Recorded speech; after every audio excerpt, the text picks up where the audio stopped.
Hello students. So students, as you know that we are completing chapter number 7 of class 11th maths, that is permutations and combinations. Okay. Students, till now we have studied the fundamental principle of counting. Okay. In the fundamental principle of counting, we have studied two theorems. First one was fundamental principle of multiplication and the second one was fundamental principle of addition. Okay. In the next, we have studied the factorial notation, and after that we have studied about permutations of objects. Okay. In permutation, I told you that permutation is the arrangement of objects in a definite order. Okay. So we have calculated the permutation of the object in some conditions. The condition was that when the objects are distinct, then what will be the permutation? Okay. So in that topic we have covered. Okay. In that topic we have studied two theorems. First one was that the number of permutation of n objects taken r at a time when the repetition of objects are not allowed is represented by npr, whose value is equal to factorial n upon factorial n minus r. And the second theorem was that number of permutation of n objects taken all at a time is equal to n factorial n. Okay. And when the repetition is allowed, then the number of permutation of n objects taken r at a time is equal to the n to power r. So that much thing we have covered, student, in the previous classes. Okay, from part 1 to part 5. Okay.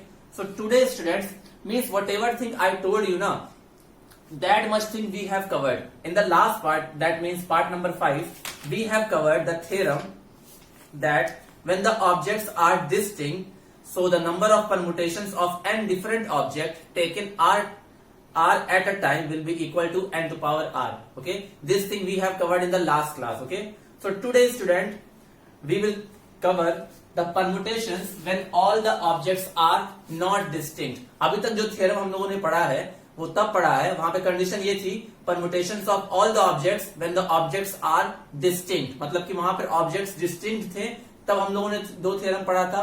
अब इस यहां पर हम लोगों के पास क्या है, permutations when all the objects are not distinct, मतलब कि सारे के सारे ऑब्जेक्ट डिस्टिंक्ट नहीं है, तो उस केस में परमुटेशन क्या क्या हो सकता है, that we will study in this part of the video. Okay, so our topic for today will be permutations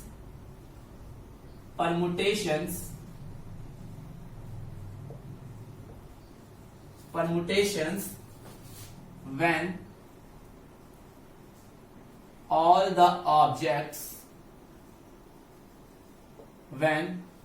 the objects are not distinct object. ठीक है. इसके पहले वाला क्या केस था, when the objects are distinct, और ये वाला क्या केस है, when the objects are not distinct, मतलब कि सारे ऑब्जेक्ट उसमें डिस्टिंक्ट नहीं है, तब उस केस में परम्यूटेशन क्या होता है. तो इसके अंदर भी हम लोग दो थ्योरम पढ़ेंगे. तो स्टूडेंट मान लो अभी तक हम लोगों ने जो पढ़ा है कि permutation when the all the objects are distinct. Okay, मान लो मेरे पास एक वर्ड है रूट, मेरे पास रूट. ठीक है. अब यहां देखो, इसमें जितने भी ऑब्जेक्ट्स यूज किए हैं हम लोगों ने वो सारे के सारे डिस्टिंक्ट नहीं है. दो ऑब्जेक्ट इसमें सेम है, ओ और ओ. ठीक है. तो अगर इसका नंबर ऑफ परम्यूटेशंस हमको निकालना है, मतलब कि कितने तरह से इस वर्ड्स को हम अरेंज कर सकते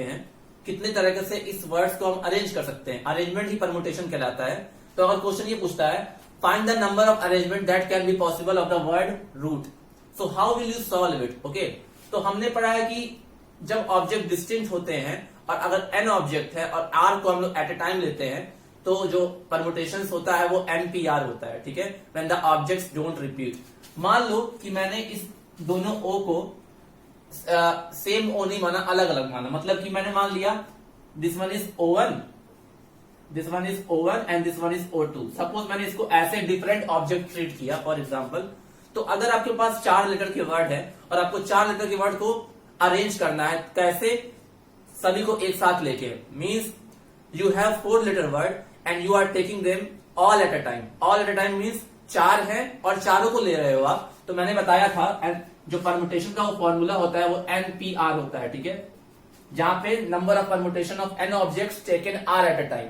तो अगर आप आपके पास 4 लेटर है और चारों को एक बार में लेकर आपको अरेंज करना है तो क्या परमुटेशन बनेगा, NPN।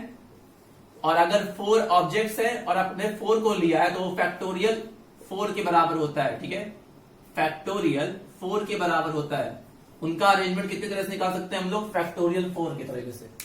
मतलब कि if you want to arrange the letter of the word root, okay, and you are taking all the letters at a time, then the number of permutation will be equal to factorial 4, ठीक है। 4 है और चारों को eight a time ले रहे हो तो 4p4 बनेगा और 4p4 फैक्टोरियल 4 के बराबर ही होगा। मैंने आपको बताया था when r will be equal to n, so that in that case number of permutation is equal to the factorial n। तो यहां पे भी अगर 4 ऑब्जेक्ट है और चारों को एक साथ ले रहे हो तो कितने अरेंजमेंट मिल सकते हैं इस वर्ड के, इस वर्ड के हमें फैक्टोरियल 4 अरेंजमेंट मिल सकते हैं जिसकी वैल्यू होती है 24। The value of factorial 4 is 24, ठीक है। तो हमको इसका परमुटेशन निकालना था, लेकिन हमने इसको एज्यूम कर लिया कि मान लो कि O और O सेम नहीं है, अलग अलग है। तो अगर अलग अलग है तो एक को मैंने O1 मान लिया, एक को मैंने O2 मान लिया, ठीक है। अब मुझे इस रूट वर्ड के लेटर को अरेंज करना है तो हमें टोटल 24 वर्ड्स मिलेंगे अरेंजमेंट, मतलब कि हमको टोटल 24 अरेंजमेंट मिलेंगे। और वो अरेंजमेंट क्या क्या हो सकते हैं स्टूडेंट, एक अरेंजमेंट तो ये हो सकता है R O O1 O2 T, और एक अरेंजमेंट हो सकता है R O2 O1 T। क्योंकि मैंने बताया था परमुटेशन में ऑर्डर मैटर करता है, ठीक है। अगर आप ऑर्डर चेंज कर दोगे तो आपको एक नया परमुटेशन मिलेगा।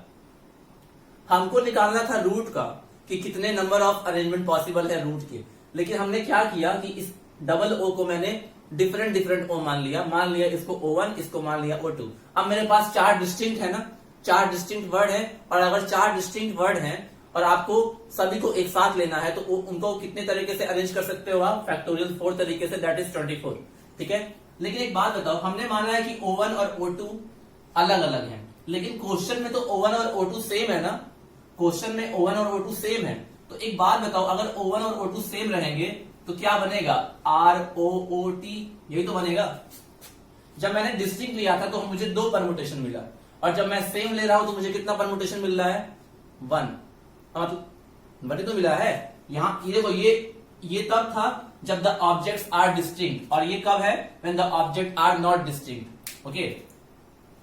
अभी हम लोगों ने जो देखो, हम लोग को टोटल 24 अरेंजमेंट मिलेगा, और उन 24 अरेंजमेंट में से ये 2 अरेंजमेंट कुछ इस तरह के हैं, और भी हो सकते हैं। जैसे अगर आप ऐसे लिखते हो T O1 O2 R and T O2 O1 R, इस केस में भी हमने O1 और O2 को अलग अलग माना है, तो यहां भी हमको 2 मिल रहे हैं। लेकिन जब सेम लोगे, अगर O1 और O2 सेम होंगे तो इस केस में हमें ये मिलेगा। तो फिर से आप देख रहे हो कि जब हम लोग डिस्टिंक्ट ऑब्जेक्ट ले रहे थे तो हमें 2 परमुटेशन मिल रहे थे, और जब हम सेम ऑब्जेक्ट ले रहे हैं तो हमें एक ही परमुटेशन मिल रहा है। तो इससे आप एक चीज कर सकते हो कि अगर डिस्टिंक्ट ऑब्जेक्ट ले रहे थे हम लोग तो हमें फैक्टोरियल, अगर हम लोग डिस्टिंक्ट O1 O2 ले रहे थे तो हमें टोटल फैक्टोरियल 4 अरेंजमेंट मिल रहा था। मतलब कि there can be factorial 4 arrangement possible which is equal to 24। और अगर सेम लोगे आप तो उनके आधे मिल रहे हैं, उनके आधे तो मिल रहे हैं। तो यानी कि इस केस में जो सेम लोगे तो उस केस में कितना मिलेगा, factorial 4 upon factorial 2, factorial 4 upon factorial 2, factorial 4 होता है 24 एंड फैक्टोरियल 2 इज 2, यानी कि 12, मतलब कि आधे अरेंजमेंट मिल रहे हैं।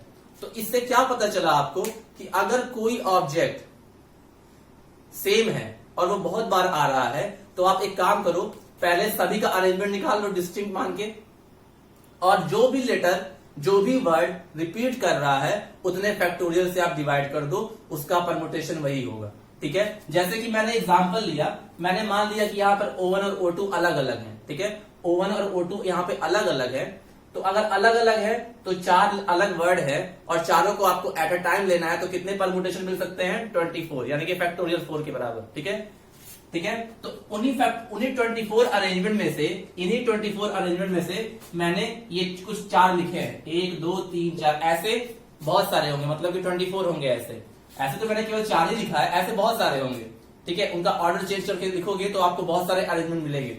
परमुटेशन का मतलब कितने तरीके से एक वर्ड को हम लोग लिख सकते हैं, विथ मीनिंग और विदाउट मीनिंग। ठीक है, तो जब हमने O1 O2 को अलग अलग माना था तो हमें एक अरेंजमेंट मिला RO1 O2T, दूसरा अरेंजमेंट मिला RO2 O1T। लेकिन क्वेश्चन में तो O और O सेम ही था ना, तो यानी कि अगर डिफरेंट ले रहे हैं तो 2 मिल रहा है, और अगर सेम ले रहे हैं तो 1 मिल रहा है।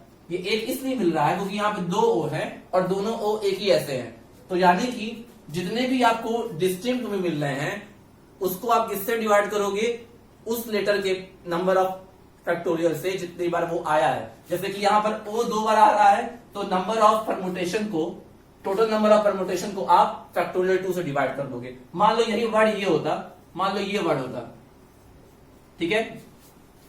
तो अगर आप सबको डिस्टिंक्ट मानते तो कितने अरेंजमेंट पॉसिबल है, क्योंकि 5 वर्ड है तो फैक्टोरियल 5 अरेंजमेंट पॉसिबल है अगर सारे को एक टाइम पे ले रहे हो। लेकिन अगर आप यहां पे 3 बार O आया है तो इस केस में कितने परमुटेशन बनेंगे, इस केस में बन जाएंगे फैक्टोरियल 5 अपॉन फैक्टोरियल 3।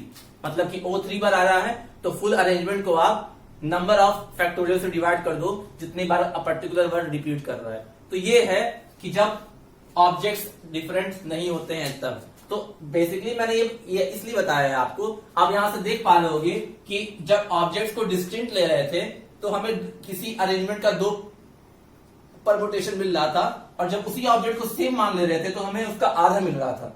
ठीक है, आधा इसलिए मिल रहा है क्योंकि यहां पर O1 O2, यहां पर O1 O2 को अलग अलग माने हैं और यहां पे सेम माने हैं। तो O1 O2 2 है और यहां पे 2 O है, तो यानी कि नंबर ऑफ टोटल परमुटेशन को आप जितनी बार भी O आ रहा है उसके फैक्टोरियल से डिवाइड कर दोगे तो आपको इस केस में परमुटेशंस मिल जाएगा। ठीक है, तो ये तो मैंने एग्जांपल बताया है, इसको आप बुक के थ्रू समझ सकते हो। ठीक है, this you can understand by book also.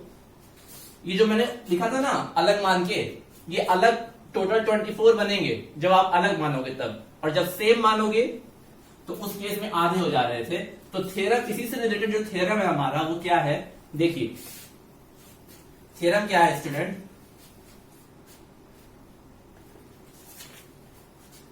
Theorem number 3, 2 पढ़ चुके हैं, ये थ्योरम नंबर 3 है। तो थ्योरम नंबर 3 क्या है आपका, the number of permutation of N object, the number of permutations of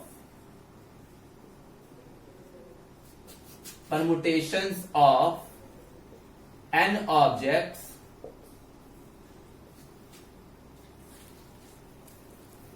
where P objects are of the same kind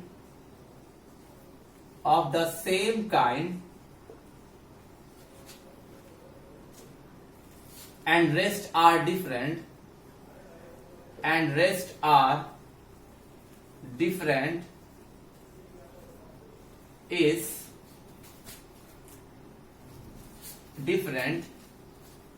is equal to factorial n upon factorial p। ठीक है,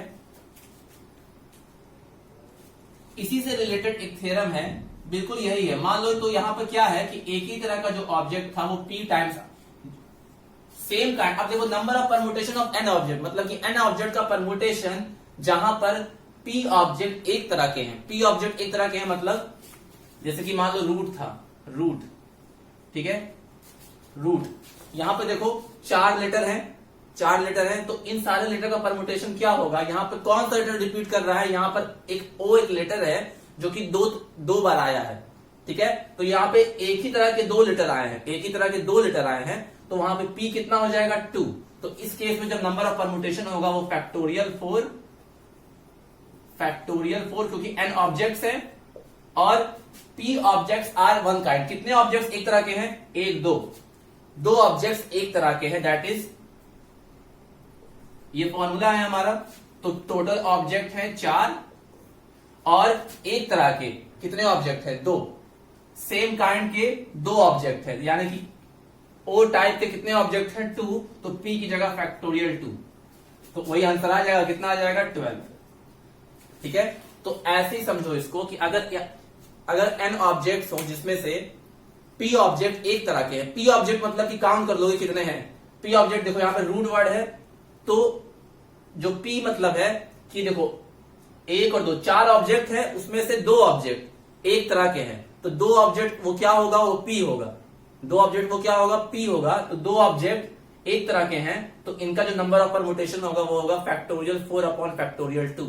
ऐसे ही मान लो एक और वर्ड होता, ऐसे ही मान लो मैंने ऐसे एक वर्ड लिख दिया ROOT, इनका नंबर ऑफ परमुटेशन क्या होगा, इनका नंबर ऑफ परमुटेशन क्या होगा। यहां पे टोटल 5 ऑब्जेक्ट है जिसमें से 3 तरह के एक ऑब्जेक्ट है, 3 तरह के एक ऑब्जेक्ट है, तो टोटल 5 ऑब्जेक्ट है, तो n इक्वल टू 5। और एक तरह के 3 ऑब्जेक्ट हैं, किस तरह के, ओ तरह के 3 ऑब्जेक्ट है, तो यहाँ पे p कितना होगा 3। तो इस केस में जो नंबर ऑफ परमुटेशन होगा वो फैक्टोरियल 5 अपॉन फैक्टोरियल 3 होगा। ठीक है, तो इसका मतलब समझो the number of permutation of n objects where p objects are of same kind and rest are different. देखो दो तरह के एक ऑब्जेक्ट है और बाकी सारे डिफरेंट है, तो उस केस में क्या हो जाता है factorial n upon factorial p। ठीक है, जो ऑब्जेक्ट रिपीट कर रहा होता है, कितनी बार आ रहा होता है, उसके फैक्टोरियल से आप डिवाइड कर दोगे। ठीक है, जो पर्टिकुलर डिजिट, जो पर्टिकुलर लेटर अपने आप को रिपीट कर रहा है, उतने फैक्टोरियल से, जितनी बार वो रिपीट कर रहा है उतने फैक्टोरियल से आप उसको डिवाइड कर दोगे।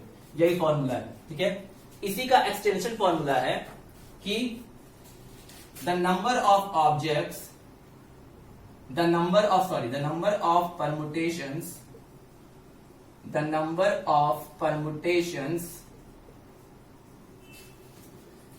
of permutations of n objects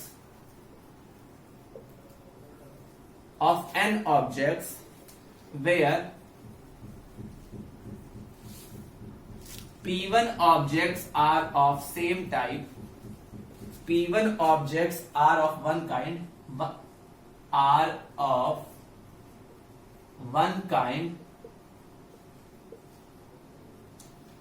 p2 are of second kind,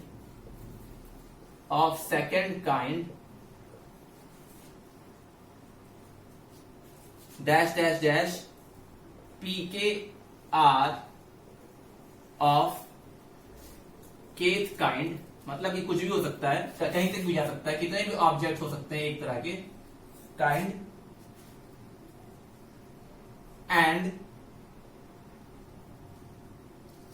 and the rest is different,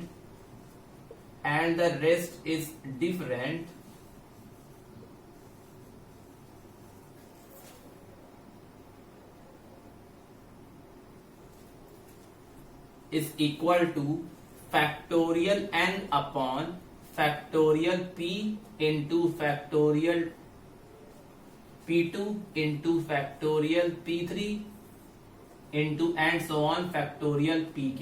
ठीक है, मतलब कि अगर n ऑब्जेक्ट हैं जिसमें p1 एक तरह के हैं, p2 दूसरे तरह के हैं, p3 तीसरे तरह के हैं और pk लास्ट तरीके के हैं, तो और बाकी सारे डिफरेंट हैं, तो उन सबका permutation factorial n upon factorial p into factorial p1 into factorial p2 into factorial p3 and so on up two factorial pk। ठीक है, तो इसी फॉर्मूले का एक्सटेंशन है। ठीक है, यहां पे तो कोई एक पर्टिकुलर एक ही रिपीट कर रहा था, एक ही एक तरह के थे, तो हमने लिख दिया factorial n upon factorial p। यहाँ पे बहुत सारे हैं एक तरह के, p1 एक तरह के हैं, p2 दूसरे तरह के हैं, p3 तीसरी तरह के हैं, तो उन सभी का परमुटेशन कितना होगा factorial n upon factorial p1 into factorial p2 into factorial p3 and so on, जितने भी एक तरह के होंगे। ठीक है, अब इसको आप लिख लो एक बार, देन मैं आपको क्वेश्चन से समझाता हूं। Okay,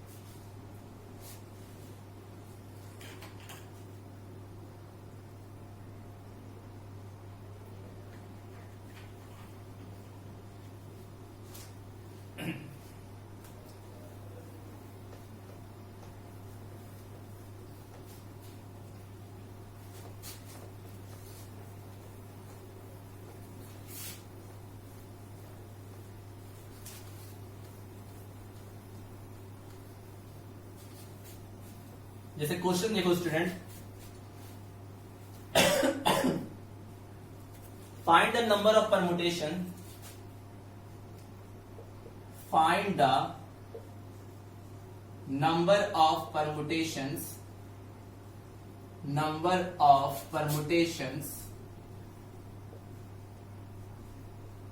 number of permutations of the letter of the words of the letters of the word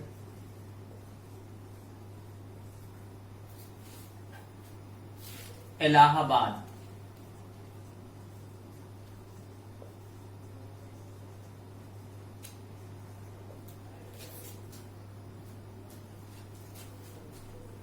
Allahabad, okay. So find the number of permutation of the letter of the word Allahabad, मतलब कि इलाहाबाद एक word है, उसके कितने permutation हमको मिल सकते हैं, मतलब कि कितने तरीके से इस इलाहाबाद वर्ड को हम लोग अरेंज कर सकते हैं। परमुटेशन का मतलब अरेंजमेंट, समझे। तो एक वर्ड दिया है इलाहाबाद, ठीक है, and we have to find the number of the permutation of the letter of the word Allahabad. तो first you see the word, okay, first you see the word. So word is Allahabad, okay, Allahabad. So first count how many words are there, how many letters are there, okay. कितने letter हैं यहाँ पे, 1 2 3 4 5 6 7 8 9, total 9 letters are there. So it means total 9 objects are there, okay. तो यानी कि n की value, जो भी टोटल होता है वो n की वैल्यू होती है, that is n equal to 9, okay. अब देखो उसमें कि ऐसा तो नहीं है ना कि सारे के सारे डिफरेंट है, इसमें से कुछ ऑब्जेक्ट्स ऐसे हैं जो एक तरह के हैं, ठीक है। तो अब देखो एक तरह के कौन कौन से ऑब्जेक्ट हैं, ए पहले देखते हैं। ए 1 2 3 4, 4 तरह के एक ऑब्जेक्ट है। वो ऑब्जेक्ट कौन सा है, 4 तरह का एक ऑब्जेक्ट है। चार ऑब्जेक्ट ऐसे हैं जो कि एक तरह के हैं। देखो ए पहले देखते हैं कि ए कितनी बार आया है। तो 1 2 3 4, ए जो है 4 बार आ रहा है, यानी कि 4 ऑब्जेक्ट ऐसे हैं जो एक तरह के हैं। वो किस तरह के हैं, ए है वो, ठीक है। तो मीन्स ए कितनी बार आया है, ए कितनी बार आया है स्टूडेंट, 4 बार, ठीक है। ए जो आया है 4 बार, एक तरह के मतलब कि पर्टिकुलर लेटर कितनी बार आ रहा है। तो एक तरह का ऑब्जेक्ट है, एक काइंड है लेटर्स का, जो कि कितनी बार आया है, 4। तो मान लो कि P1 कितना हो गया, 4। P1 कितना हो गया, 4। सिमिलरली अब देखो ए के अलावा भी कोई रिपीट कर रहा है, एल और एल कितनी बार आया है, 2। तो इसको मान लो P2, ये कितना हो गया, 2, ठीक है। अच्छा और कोई देखो H B और D, और सारे तो डिफरेंट ही है, ठीक है। टोटल 9 लेटर थे, जिसमें से टोटल 9 ऑब्जेक्ट थे। लेटर को हम लोग ऑब्जेक्ट मान लेंगे। टोटल 9 ऑब्जेक्ट थे, जिसमें से 4 ऑब्जेक्ट एक तरह के थे, और वो एक तरह क्या है, ए है। 4 ऑब्जेक्ट ए है ना, तो यानी कि P1 को हम लोग 4 मान लिए, क्योंकि जो है वो एक लेटर का एक टाइप है, और कितनी बार आ रहा है, 4। तो वही इसका फ्रीक्वेंसी हो जाएगा, इट मीन्स P1, मतलब कि 4 टाइम्स ए आ रहा है। सिमिलरली एल भी ऑब्जेक्ट है, और एल और एल 2 ऑब्जेक्ट हुए टोटल में से, और 2 एक तरह के हैं। किस तरह के हैं, एल टाइप के हैं। तो यानी कि P2 is equal to 2 and rest are different. Rest कौन कौन से हैं student, rest are different. Rest है B H और D। रेस्ट लेटर कौन कौन से हैं, B H और D। मतलब कि टोटल 9 ऑब्जेक्ट्स थे, जिसमें से 4 ऑब्जेक्ट्स एक तरह के और 2 ऑब्जेक्ट दूसरी तरह के, ठीक है। तो 4 ऑब्जेक्ट एक तरह के, यानी कि P1 will be 4 and P2 will be 2। So in this case number of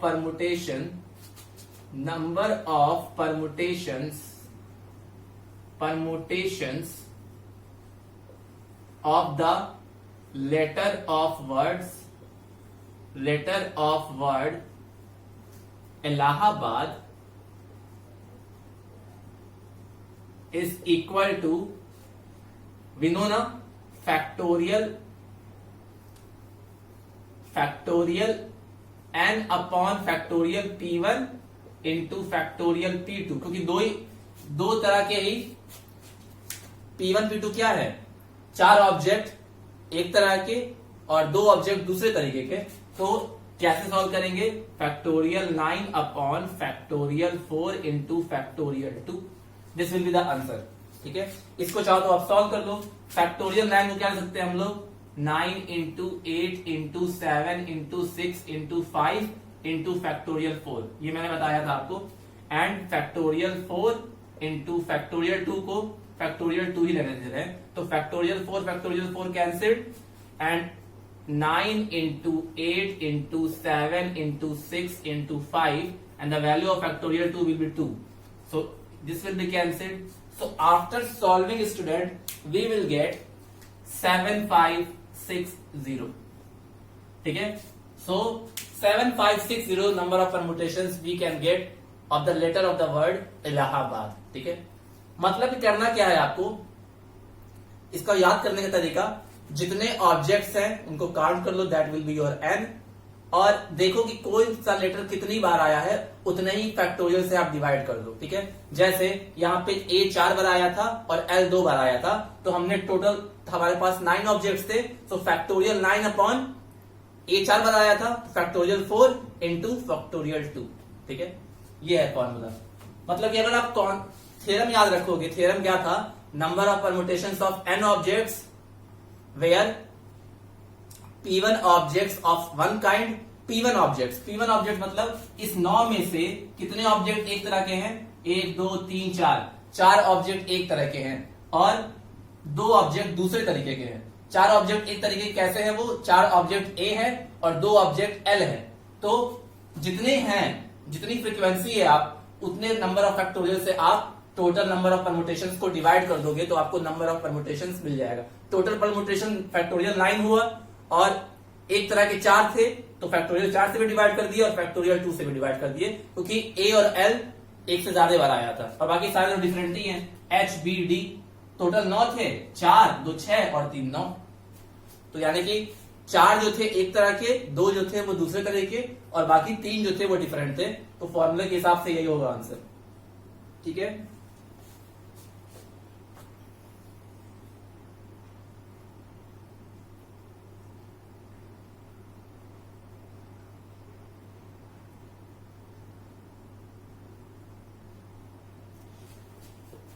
चलिए एक और क्वेश्चन करते हैं स्टूडेंट. ये सारे क्वेश्चंस मैं बता रहा हूं जिससे आपके क्वेश्चंस आराम से एक्सरसाइज के हो जाएंगे. एक्सरसाइज आप ही को करनी है, बिकॉज प्रैक्टिस नहीं करोगे तो आएगा नहीं आपको. ओके, तो it is your responsibility to solve the exercise. Now one more type of question. How many 4 digit number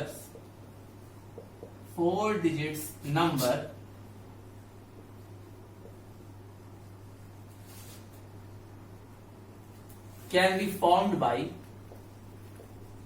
be formed by the digits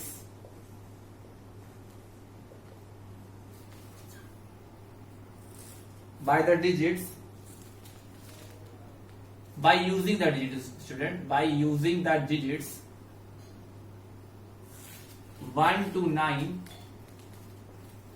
if repetition of digits is not allowed. Okay, now what is the question, student? This question is that how many 4 digit number can be made by using the digits from 1 to 9 where the repetition is not allowed. So this type of question we have already solved with the help of principle of multiplication, fundamental principle of multiplication. वहां पे क्या करते थे student, 4 box बनाते थे, 4 box बनाते थे आप, क्योंकि 4 डिजिट का नंबर है तो 4 बॉक्स बनाना है. ठीक है, और हमारे पास 1 से लेकर 9 तक के डिजिट है, यानी कि हमारे पास 9 डिजिट है. और जब रिपीटिशन अलाउड नहीं होगा तो इस प्लेस को 9 तरीके से फिल कर सकते हैं. फिर एक डिजिट यूज हो चुका होगा, दूसरे वाले को 8 तरीके से, तीसरे वाले को 7 तरीके से और चौथे वाले को 6 तरीके से. तो हम लोग का ये क्वेश्चन था स्टूडेंट. हमने ऐसे क्वेश्चन सॉल्व किया है फंडामेंटल प्रिंसिपल ऑफ मल्टीप्लिकेशन से. अब परमुटेशन से कैसे इसको सॉल्व करेंगे, तो अब देखो परमुटेशन में मैंने आपको बताया था. यहां देखो हमारे पास कितने डिजिट्स हैं, हमारे पास 1 to 9 डिजिट हैं. Okay, we have digits from 1 to 9 means 1 2 3 4 5 6 7 8 9, मतलब कि ये सारे हमारे पास डिजिट है। मतलब कि टोटल नंबर ऑफ ऑब्जेक्ट्स कितने हैं हमारे पास, 1 से लेकर 9 तक। यानी कि यहां से क्लियर हुआ कि n की वैल्यू कितनी है, 9। हमारे पास 9 ऑब्जेक्ट हैं और हमें 4 डिजिट का नंबर बनाना है। तो एक बात बताओ, अगर आपके पास 9 ऑब्जेक्ट है, मतलब कि 9 डिजिट है, और आपको 4 डिजिट का नंबर बनाना है, तो एट अ टाइम आप 9 में से कोई 4 ही तो लोगे। एट अ टाइम आप 9 में से कोई 4 ही लोगे। अब याद करो परमुटेशंस का पहला थ्योरम और पहला टॉपिक, जब मैंने बताया था permutation when the number of objects are distinct. यहां पे सारे ऑब्जेक्ट डिस्टिंक्ट है, तो हाँ, number of objects are distinct. अब उसमें क्या थ्योरम था, पहला theorem, the number of objects, the number of permutations of N objects taken are at a time when the repetition is not allowed. पहला theorem है the number of permutations of N object taken are at a time when the repetition of the object is not allowed is equal to what, is equal to NPR. I told you ना, NPR। जब repetition allowed नहीं होता है और n object में से आपको r objects eight a time लेना होता है और सारे ऑब्जेक्ट डिस्टिंक्ट होते हैं, तो परमुटेशन किसके बराबर होता है, NPR के। तो यहाँ पे आपको कितने डिजिट का नंबर बनाना है, 4 डिजिट का नंबर बनाना है। मतलब कि आपको एट अ टाइम 9 में से कितने डिजिट लेना है, आपको 4 डिजिट लेना है। ठीक है, तो यहां से r की वैल्यू कितनी हो गई, 4, क्योंकि हमको 4 डिजिट का ही नंबर बनाना है। तो 9 में से एट अ टाइम तो कोई 4 ही डिजिट लेंगे ना हम लोग। तो so the numbers, the 4 digit number can be made. So the 4 digit number, 4 digits numbers can be made by using the digits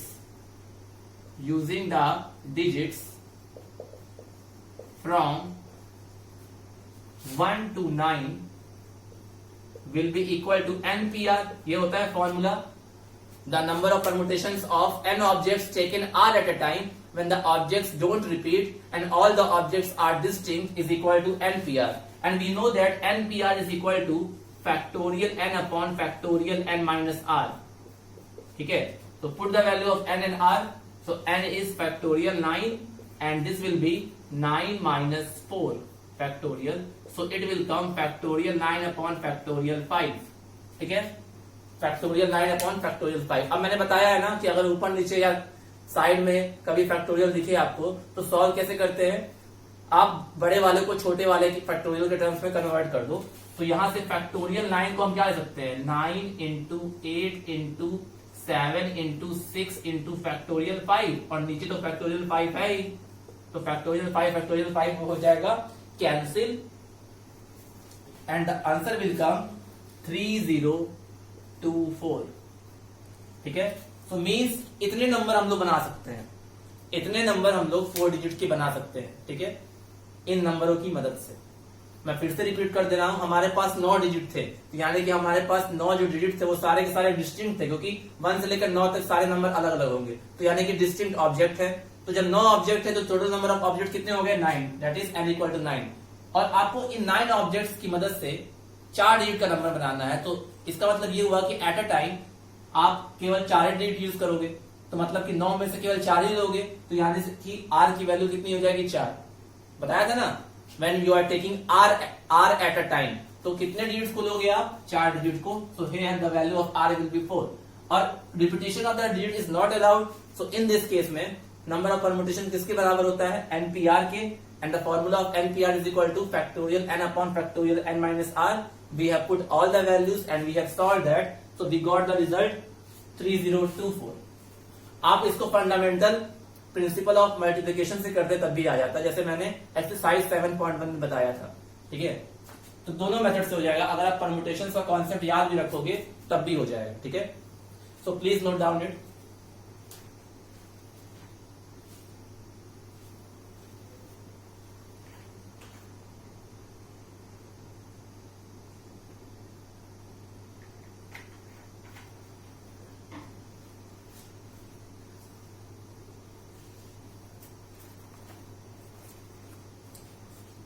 Now student, let's solve few more questions.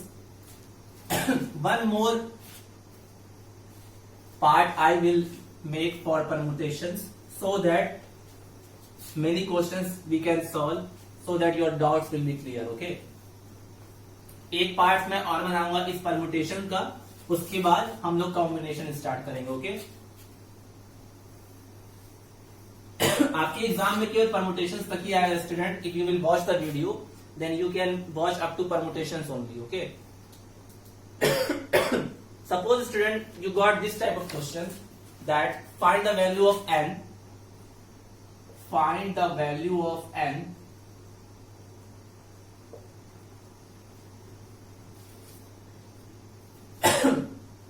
such that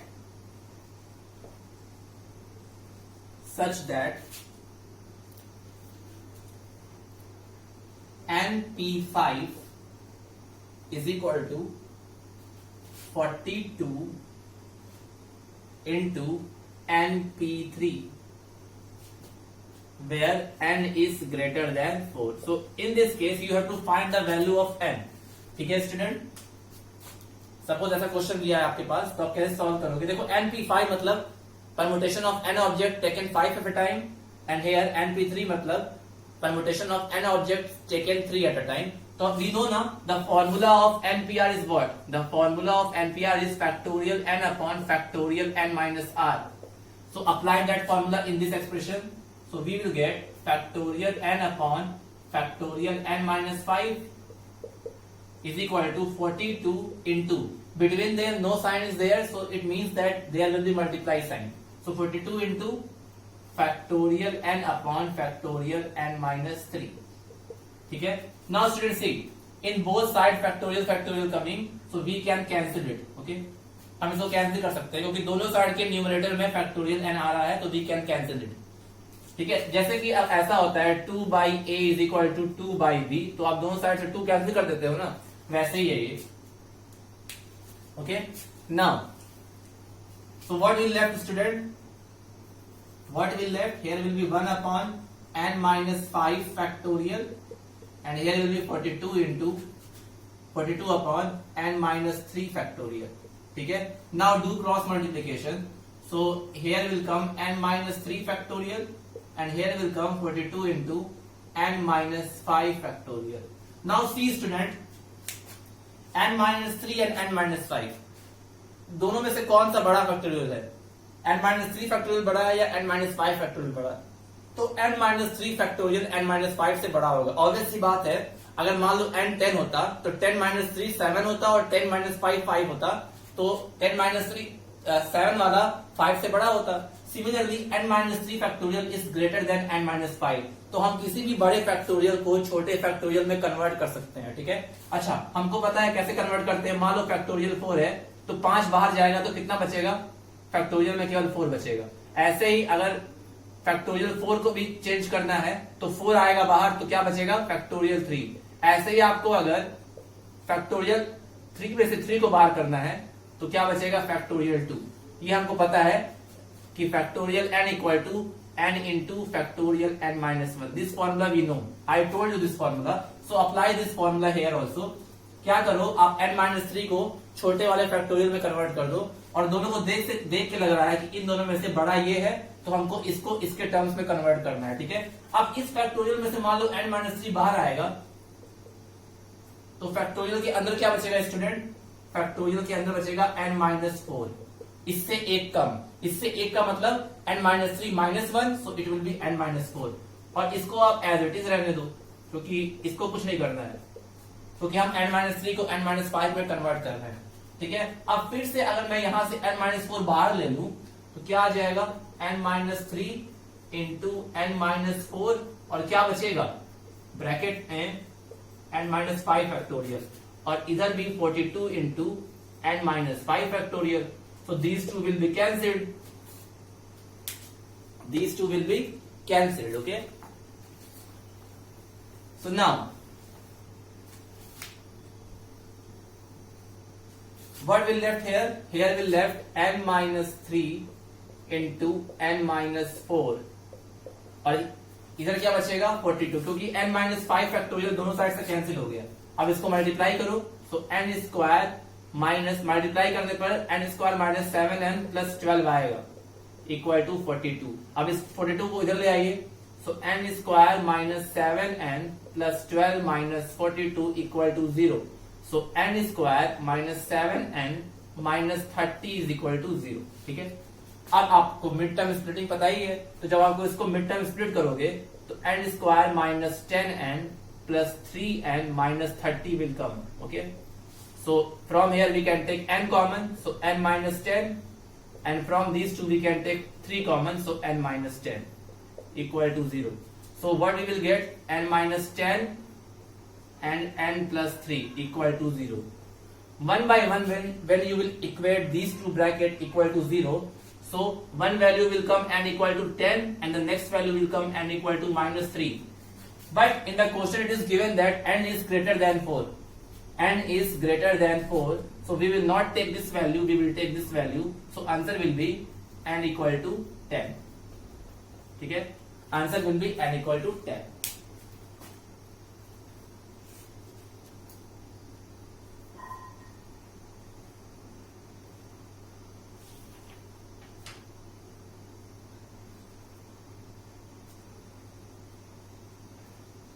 So like this student, you can solve this type of question.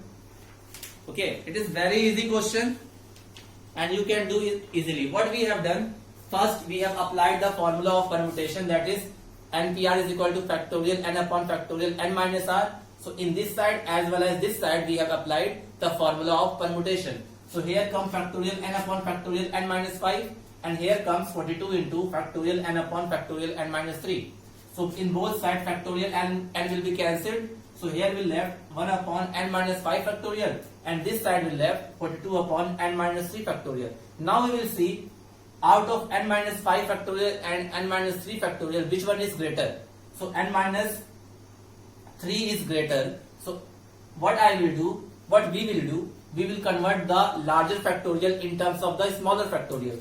So what we will do, when n minus 3 will come outside from the factorial, in the factorial n minus 4 will left, क्योंकि factorial की property होती है कि अगर एक number बाहर जाता है तो उससे एक कम फैक्टोरियल में बचता है।